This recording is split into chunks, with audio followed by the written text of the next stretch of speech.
नमस्कार माझ्या सर्व ताईंना आराध्या मराठी रेसिपीमध्ये आपल्या सर्वांचे स्वागत आहे। तर मैत्रिणीने बाजारात शेपूची भाजी आणलेली होती, ती कोणी खायला तयार नव्हतं कारण करपट्टे करत, त्यामुळे तर म्हटलं चला आज त्याची नवीन रेसिपी बनवूया। तर इथे मी घेतली आहे मस्त शेपूची भाजी चिरून आणि त्यानंतर 1 ते 1.5 वाटी इतकं बेसन पीठ घेतलेले, त्याने थोडंसं बाजरीचं पीठ टाकलं आहे आणि मस्त असे आले लसणाची पेस्ट, हिरवी मिरचीचं वाटण टाकलेलं आहे आणि मीठ मिरची वगैरे टाकून आणि मस्त असं घट्टसर असं पीठ भिजवून घेते।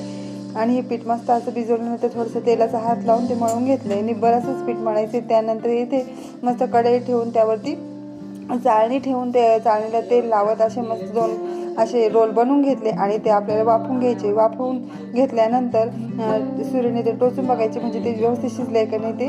आणि आता मस्त हे शिजल्या गेलेत आणि त्याच्या मी वड्या पाडून घेतल्या। वड्या पाडल्यानंतर कडक असं तेल करून घेतले। त्यानंतर मंद आचेवरती व्यवस्थित असे तळून घेतले। तर असेच नवीन